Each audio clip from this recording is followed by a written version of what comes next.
Good morning, friends and family of friends. Happy Friday the 21st, everyone. Yeehaw! Another week behind us and another awesome weekend ahead of us. Can you believe this is our 90th Morning Minutes post already? Thank you for your support, everyone. All right. Sunrise will be at 6:46 this morning, and sunset will be at 5:33, giving us 10 hours and 47 minutes of glorious daylight to enjoy today. And it'll be sunny for sure. Presently, it's 7 degrees outside, but as promised, today is the start to our warm-up. Winds have shifted out of the south already, and we can expect it to make it into the mid to upper 30s by this afternoon. But it will be breezy. Mid-40s tomorrow, and we may see pretty close to 50 on Sunday. Heck yeah. All right, let's move on to some birthdays here. Yeah. Okay. From our family of friends celebrating birthdays today, happy birthday, Becky Barkert, Lisa Kerr-Suko, and last but not least, Josh Bose. Our celebrity birthday shout-out starts with a young actress who made her television breakthrough as Sansa Stark on HBO's popular series Game of Thrones. She also played the role of Heather in the 2014 film Barely Lethal and Jean Grey in X-Men Apocalypse and X-Men Dark Phoenix. Sophie Turner turns 24 today. And man, she has been in a lot of big titles already, and she's only 24. Wow. Our next celebrity is a versatile actor. She had played the resourceful and witty pregnant teen in the popular movie Juno back in 2007. In 2010, she played the part of a dream architect in the sci-fi thriller Inception. More recently, she has portrayed the character Shadowcast in X-Men Last Stand and X-Men Days of Future Past. And last year, in 2019, she began starring in the awesome Netflix series The Umbrella Academy. Ellen Page turns 33 today. Our next celebrity is a talented actress who's probably best known for her major role in the highly successful film I Know What You Did Last Summer, which was released back in 1997. In 2008, over a decade later, she was named the sexiest woman on TV by Maxim magazine. She won a Saturn Award in 2007 for her role as Melinda Gordon in the movie Ghost Whisperer. Jennifer Love Hewitt turns 41 today. And our last celebrity shout-out of the day is for an actor who has been all over TV and the big screen. He's best known for his role as the snooty psychiatrist, Frasier Crane, on the television sitcom Cheers, and its spin-off series, Frasier.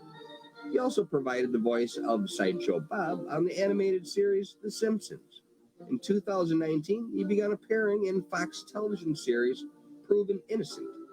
Kelsey Grammer turned 65 today. All right, let's move on to some history. On this day in 1853, the minting of a $3 golden coin is authorized by Congress.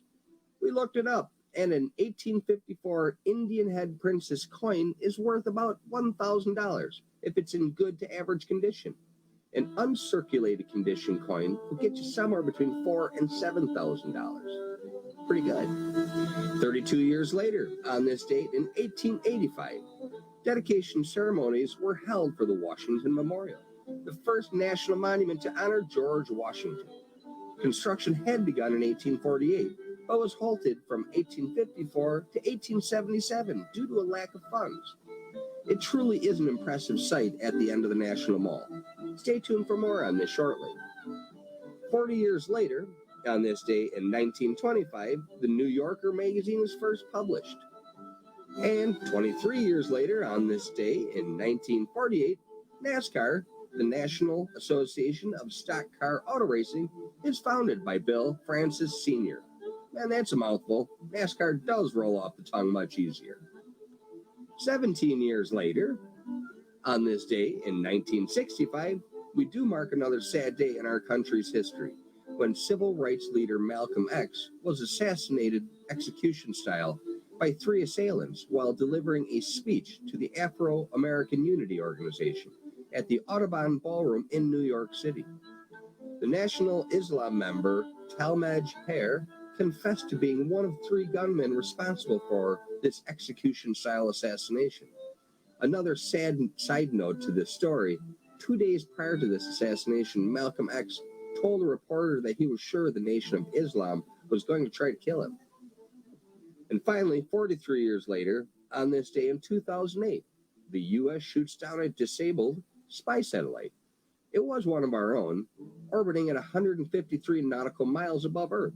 We used a SM-3 missile fired from a warship in the waters west of Hawaii. Our goal was to prove that our country's missile defense system worked, and the answer was a resounding yes. All right, on to our comedy corner.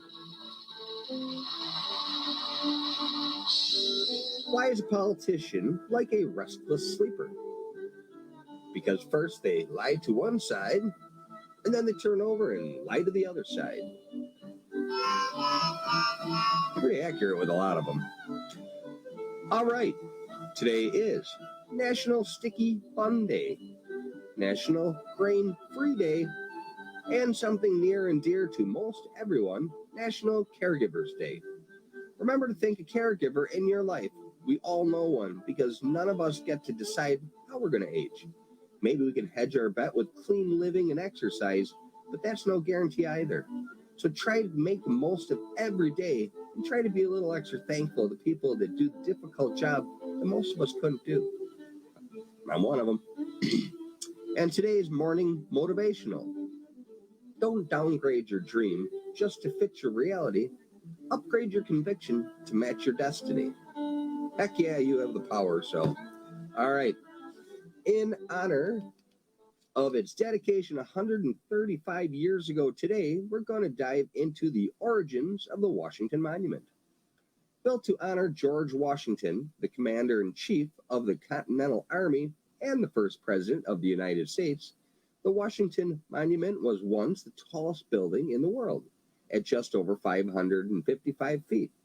The monument to America's first president still holds the title of the world's tallest stone structure and the world's tallest obelisk. You'll notice that the Washington Monument has 2 distinct different colors, and that actually reveals a lot about its origins. It wasn't easy to build. The structure was originally designed by Robert Mills, with construction beginning in 1848. Between the combination of the Civil War, the Know-Nothing Party's rise to control in Washington National Monument Society, and a lack of funding, well, it all led to a halt in construction in 1854, just 6 years after they had started it. Once construction had resumed 25 years later, in 1879, the marble used to complete the monument was from a different quarry. Between that, as well as time and weather erosion of the original portion, it led to a difference in color, which begins at the 150-foot mark off the ground. The monument was finally completed in 1884 by Thomas Casey and the U.S. Army Corps of Engineers. An elevator was added 4 years later in 1889. The monument is maintained by the National Park Service and located on the center of the National Mall between the U.S. Capitol and the Lincoln Memorial. Recently reopened on September 19th of 2019, the Washington Monument has raised expectations for visitors with a new state-of-the-art elevator that efficiently moves hundreds of visitors up to the observation deck daily. The 1-minute-long ride up the 50 stories to the top of the world's tallest freestanding stone structure includes a video from the National Park Service about what to expect. From the observation deck, you can see nearly 25 miles into the horizon in every direction, and you can see numerous landmarks like the U.S. Capitol, the White House, Arlington National Cemetery, and the Washington National Cathedral. Part of what makes traveling into the elevator so historic is that on the 2-minute descent, it offers a glimpse of the interior walls, which are lined with stones that commemorate George Washington, placed by states, civic groups, and others. We hope you get a chance to see it for yourself, and we hope you've enjoyed this origins journey into the backstory behind the Washington Monument. Glenda and I do appreciate the time that you spend with us each day. Our goal is to offer a mix of entertainment and education in each of our Morning Minute posts. After all, knowledge is power, and we love to share what we come across. We hope you are enjoying the experience. Please continue to like, follow, and share us with your friends and family. And please remember, Glenda and I are creative, high-energy real estate agents. We would love the opportunity to help you or anyone you know who might be considering buying or selling property in the near future. Thanks again for your time. Make it an awesome day. Make it an awesome weekend. You do have the power.